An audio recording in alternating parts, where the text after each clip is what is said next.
The First Home Savings Account, or FHSA, is a brand new way for people to save to buy their first home. Starting April 1st, every Canadian who qualifies will be able to contribute $8,000 per year towards this account, with a lifetime contribution limit of $40,000. Best of all, contributions will be tax deductible.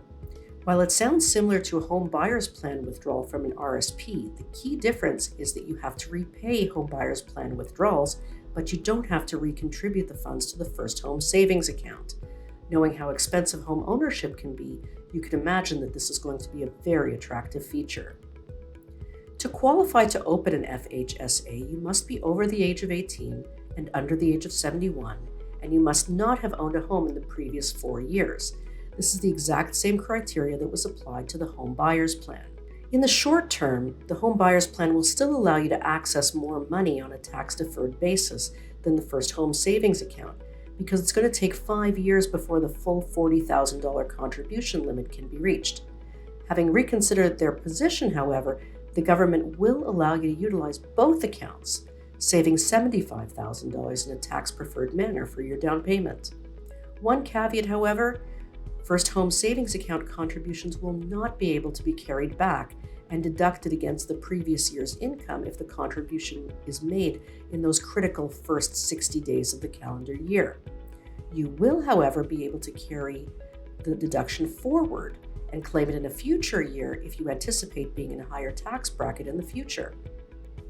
Studying the program, we've come up with a few interesting strategies that will help you make the most of this new opportunity. Firstly, to stimulate contribution room, you actually have to open a First Home Savings Account. So even if you can't max out the contribution this year, open the account because you will be able to catch up on 1 year's installments next year. Secondly, if you don't have enough to contribute to both your RSP and your First Home Savings Account, prioritize the First Home Savings Account so you aren't creating a lingering obligation to repay. You can also transfer funds from an existing RSP to an FHSA on a tax-free basis. In so doing, you're going to be taking money that you would have withdrawn via the home buyer's plan, requiring a repayment, and direct it to the First Home Savings Account where no repayment is required.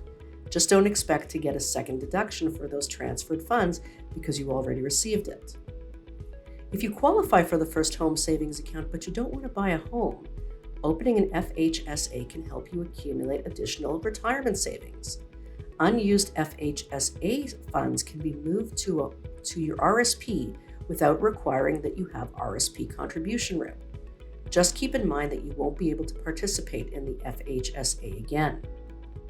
And finally, if you're a parent who wants to help your adult child to purchase a home, you can gift funds to the adult child and they can contribute to the FHSA. Unfortunately, you won't get the tax deduction, they will.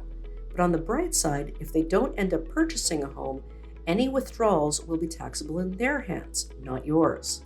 For more information, please refer to our PDF. We'll talk again soon.